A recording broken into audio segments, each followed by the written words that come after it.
Si no lo entendemos, no vamos a comprender muchas cosas. Tomaron, secuestraron al Estado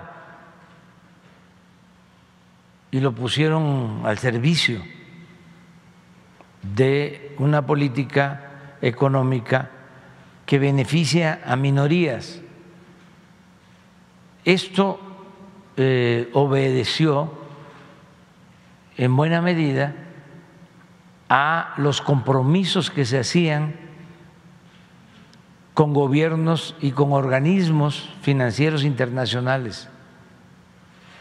Entonces, arreglaron todo el marco jurídico para beneficio de una minoría en contra de la mayoría del pueblo.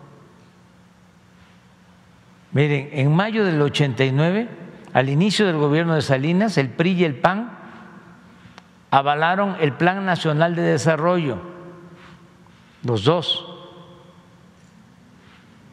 1989-1994, que permitió la venta de importantes empresas públicas al sector privado.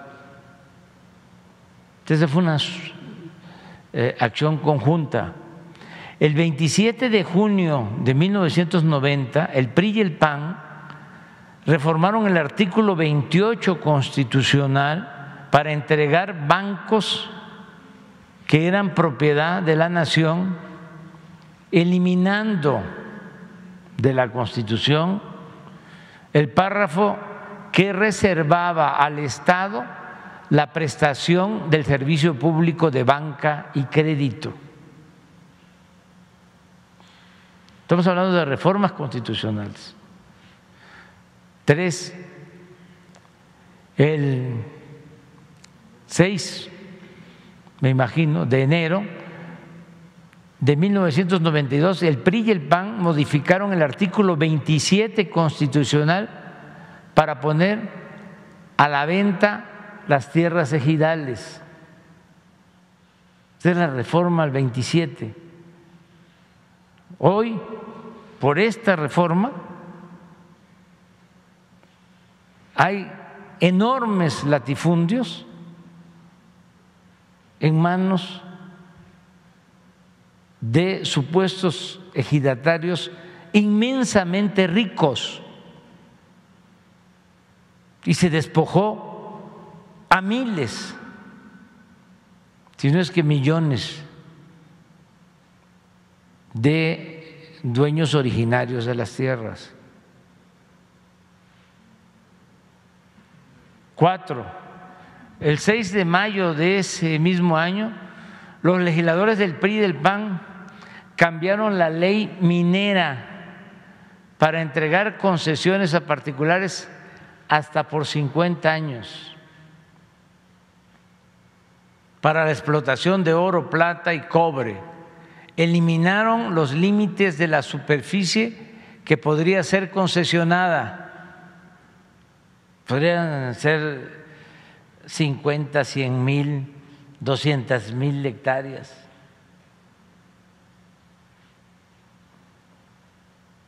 Derogaron el impuesto a la extracción de minerales. Es decir, desde mayo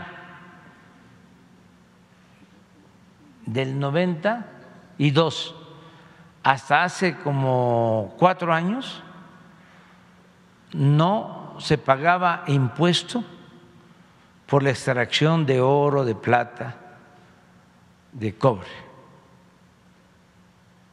¿Ustedes creen que esto no lleva dedicatoria? ¿Eran auténticos representantes populares los legisladores? Muchos ni leían las iniciativas de reforma.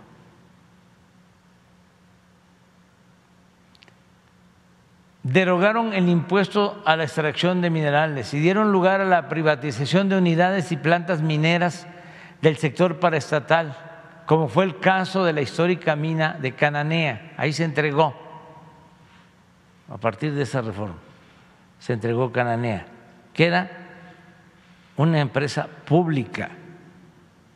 Además, en ese sexenio entregaron 6.600.000 hectáreas de reservas mineras nacionales, la mayor parte de ellas a 3 concesionarios del país: Peñoles, Grupo México y Carso. Y esta misma política continuó hasta el 1 de diciembre del 2018,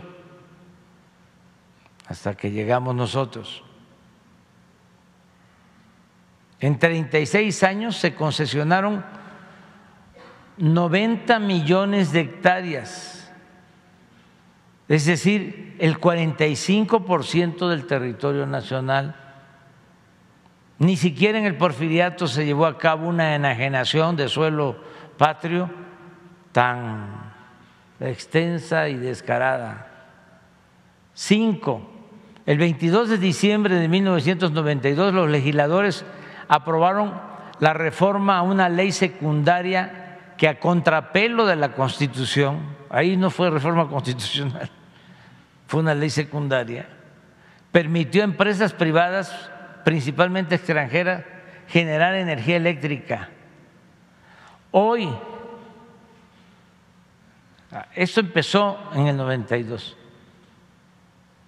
de manera ilegal, porque no fue reforma constitucional. Hoy, tales empresas venden a la Comisión Federal de Electricidad o a particulares el 46% de la energía eléctrica que se consume en el país. Ahora ya es más, a precios elevadísimos. Con la nueva política energética puesta en marcha por la Cuarta Transformación, bueno, se está incrementando la capacidad de generación de las plantas del sector público y se detuvo el aumento en las tarifas. Eso es lo que estamos haciendo. Esto es lo que los llevó a acusarnos allá al gobierno de Estados Unidos, con el gobierno de Estados Unidos. Nada más un dato: Claudio X González, papá, fue asesor económico de Carlos Salinas de Gortari, para entendernos mejor. El 5 de marzo de 1993 el PRI y el PAN aprobaron la reforma al artículo 3 constitucional. ¿Quién era secretario de Educación? Ernesto Zedillo.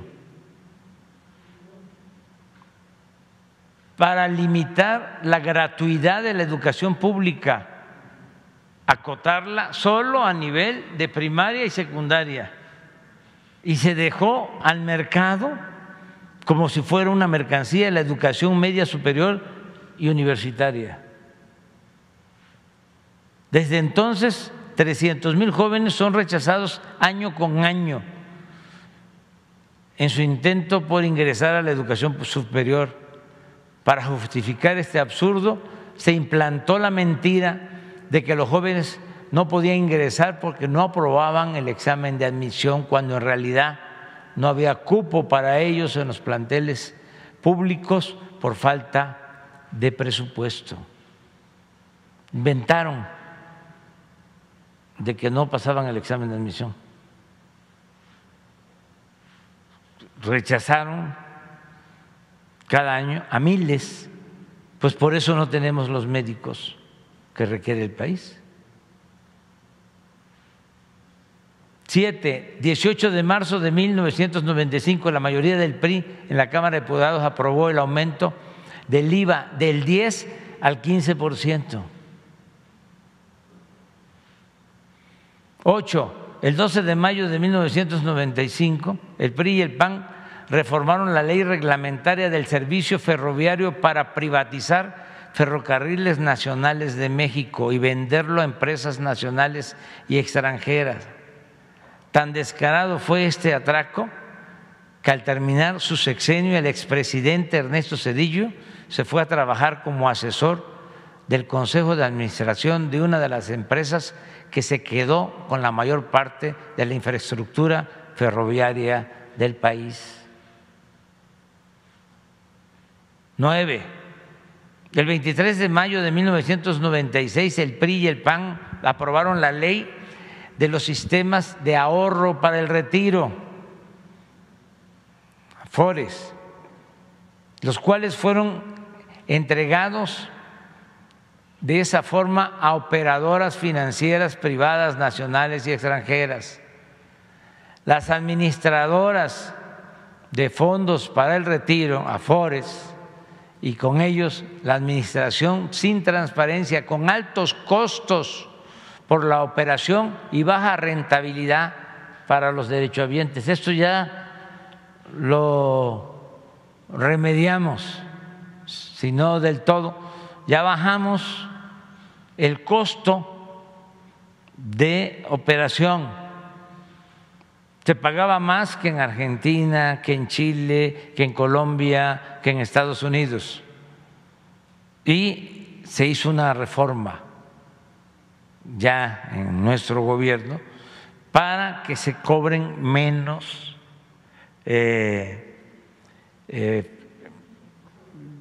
se llaman comisiones, ¿sí? Y les quede más a los trabajadores.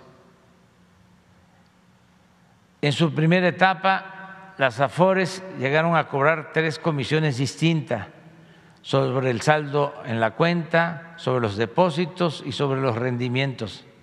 Ahora al menos hemos garantizado a los asalariados el manejo seguro de esos fondos conforme con sus ahorros, conformados por sus ahorros, y además bajamos la comisión.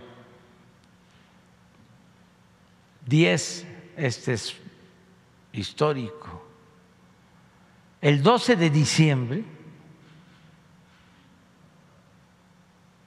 ni la burla perdonan, diputados del PRI y del PAN aprobaron el FOBAPROA, 12 de diciembre de 1998, que convirtió las deudas privadas de unos cuantos empresarios y banqueros en deuda pública. En la actualidad, esto es hasta el 31 de diciembre del 2018, esta deuda rebasó el 1.200.000.000.000 de pesos y de 1995 a la fecha se han destinado solo para pagar intereses más de 800.000.000.000 de pesos del presupuesto nacional, cuando esos recursos públicos debieron utilizarse para impulsar actividades productivas, crear empleos y promover el bienestar del pueblo. 11. El 8 de diciembre de 2005, ya durante el foxismo, el PRI y el PAN reformaron la ley de impuestos sobre la renta para conceder a las grandes corporaciones económicas y financieras el privilegio de diferir el pago de impuestos hasta por el 100% de sus contribuciones. Una vez consumado el fraude electoral de 2006, el 22 de marzo de 2007, el PRI y el PAN modificaron la ley del ISSSTE y entregaron las pensiones a los trabajadores al servicio del Estado a los intereses de banqueros. Con ello los trabajadores pagarán más por sus pensiones, al final recibirán menos. 12. El 13 de septiembre de 2007, los mismos legisladores del PRI y del PAN aprobaron un paquete fiscal que incluyó la creación del impuesto empresarial a tasa única y el impuesto del 2% por depósito en efectivo, que más tarde aumentaron al 3%. Esto fue derogado posteriormente.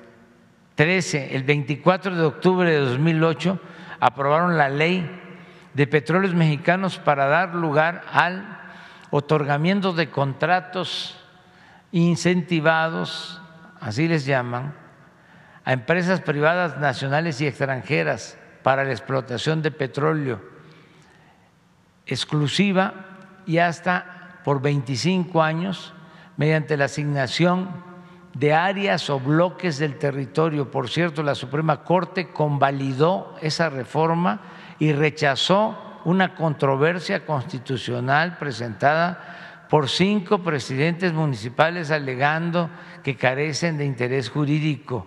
en el tema. También resolvió improcedente un juicio de inconstitucionalidad interpuesto por legisladores progresistas. Siguiendo la cronología de la ignominia, recordemos que mediante un acuerdo político entre Calderón y Peña Nieto, el 20 de octubre de 2009, los diputados del PRI y del PAN aprobaron la ley de ingresos en la que aumentaron el IVA del 15 al 16%, incrementando también el impuesto sobre la renta del 28 al 30% y autorizaron los aumentos mensuales a las gasolinas, el diésel, el gas y la electricidad. 14. El 2 de diciembre de 2012, al día siguiente de haber tomado posesión de la presidencia, Enrique Peña Nieto firmó con los partidos PAN, PRI y PRD el llamado Pacto por México, en el cual se acordó profundizar en las privatizaciones del sector energético, la educación, la seguridad social y las comunicaciones, así como reformas o reformar leyes fiscales, laborales y hacendarias, todo en beneficio de la clase dominante del país y de los intereses extranjeros. Poco antes, el 30 de noviembre de 2012, diputados y senadores del PRI y del PAN aprobaron la reforma laboral que eliminó derechos históricos a los trabajadores al permitir subcontratación, el pago por horas y sin prestaciones sociales. Todo esto está en la Constitución, algunas cosas ya las hemos ido quitando. 15. El 13 de diciembre de 2012 la Cámara de Diputados aprobó la mal llamada reforma educativa, que tenía como consigna someter al magisterio y avanzar en la privatización de la enseñanza. La mayoría de los senadores votó a favor de la modificación constitucional el 20 de diciembre de 2012. A partir de este momento comenzó una campaña de desprestigio, criminalización y persecución sin precedentes en la historia contra el magisterio. 16. El 18 de diciembre de 2012 el Senado aprobó las reformas constitucionales en materia de telecomunicaciones realizadas a los artículos 6, 7, 27, 28, 73, 78, 94 y 105 de la Constitución. Estas modificaciones garantizan los derechos de las empresas, pero no los de los ciudadanos, y permiten la censura previa y violan el derecho a la privacidad. Además, los legisladores dejaron fuera a las radios comunitarias indígenas y los derechos de las audiencias. La Ley Federal de Telecomunicaciones creó el Instituto Federal de Telecomunicaciones para regular el sector. Sin embargo, este acabó favoreciendo a los agentes económicos preponderantes. Esto es una realidad. Crearon este instituto para combatir los monopolios.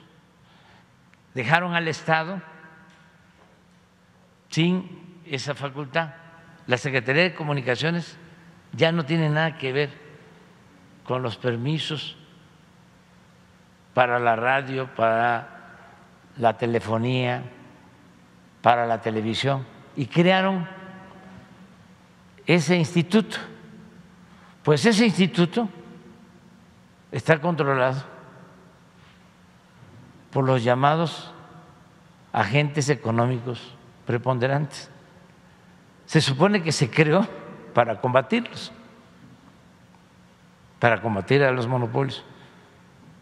Un agente económico preponderante por esa reforma constitucional que el presidente de la República. Eso es para que tengamos en cuenta lo que significaron estas reformas constitucionales. Por ejemplo, no podemos nosotros tener una concesión del Estado para que haya internet gratuito en todo el país. No podemos.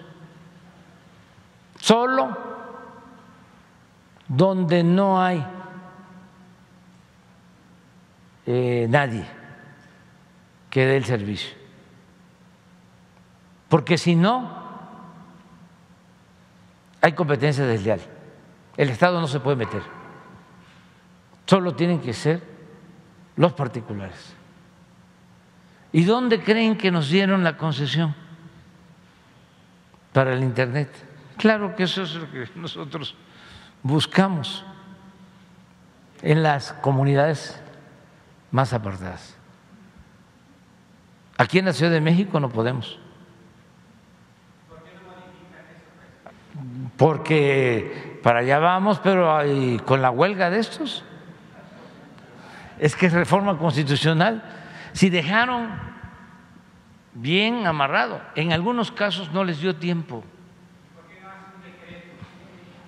No funciona, es que es reforma constitucional. Y van inmediatamente, pues ahí tienen la mayoría de los jueces, no todos, ¿no?, a su servicio. En todos los casos tiene que haber reforma. Es que es el colmo. ¿Cómo el interés público va a quedar subordinado al interés particular? Así está la Constitución, eso fue lo que hicieron. Bueno, en octubre de 2017 el Senado aprobó nuevos cambios a la Ley de Telecomunicaciones y Radiodifusión que fueron considerados un retroceso democrático. Se nulificó el derecho de las audiencias, pues se eliminó la facultad de la Secretaría de Gobernación de supervisar los contenidos y velar por el cumplimiento de los derechos constitucionales. En los hechos se dejó sin sanción el incumplimiento del respeto a los derechos de las audiencias infantiles y a la diversidad, y se omitió la obligación de observar un lenguaje no sexista y de no promover la violencia. No se puede regular. Esa reforma la hicieron ellos. 18. El 17 de octubre de 2013, la Cámara de Diputados aprobó la reforma hacendaria que significó cobrar más impuestos a la mayoría de los contribuyentes, manteniendo los privilegios, esto sí lo cambiamos, síguele,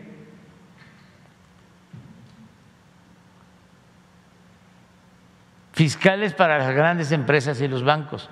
Esto sí, de las pocas reformas constitucionales que tuvimos suerte de que se aprobaran, porque se reformó el artículo 28 y está prohibida la condonación de impuestos, porque no pagaban impuestos los grandes, o si pagaban se les devolvía. La reforma aprobada por el Legislativo y publicada en el Diario Oficial de la Federación el 11 de diciembre de 2013 fue modificada por la Presidencia mediante 2 decretos del 26 de diciembre de 2013. En ellos se estableció que el Ejecutivo tenía facultades para ejercer en la práctica un poder determinante en la definición de la política tributaria. O sea, el presidente podía quitar impuestos. El artículo 39 del Código Fiscal de la Federación, Cámara de Diputados, lo habilita para condonar o eximir total o parcialmente el pago de contribuciones y accesorios y para conceder subsidios o estímulos fiscales. Pues por eso no pagaban. Y eso es exactamente lo que hizo ya el presidente Peña, otorgando estímulos fiscales a la industria manufacturera, maquiladora y de servicios de exportación y acordar diversos beneficios a otros sectores. 19. no conformes con el avance de las privatizaciones del petróleo mexicano y de la Comisión Federal de Electricidad, el 11 de diciembre de 2013 los senadores del viejo régimen aprobaron la reforma energética para entregar el 20% del potencial petrolero del país a empresas particulares, nacionales y extranjeras y permitir el aumento ilimitado de la participación privada en la generación de electricidad.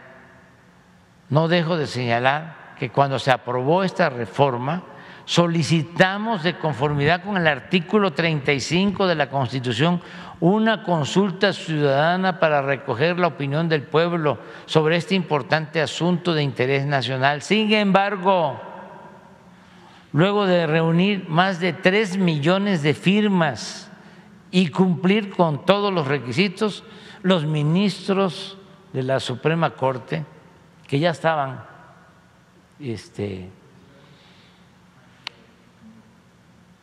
arreglados, demostrando su lealtad a los mandamases, declararon improcedente nuestra fundada petición. Eso tampoco se olvida. En fin, durante el periodo neoliberal las leyes se aprobaron por consigna y a modo, en el sentido que exigían los potentados políticos, funcionarios y legisladores para beneficio de particulares, sin importar el interés público. Hasta ahí la dejamos, pero hay muchas más reformas. Pero esto es lo que debe de servir para entender cómo era la vida legislativa en el periodo neoliberal. ¿En qué benefician estas reformas al pueblo? ¿En qué beneficiaron al pueblo? Entonces, ahora es distinto, por eso su enojo. Ya terminamos.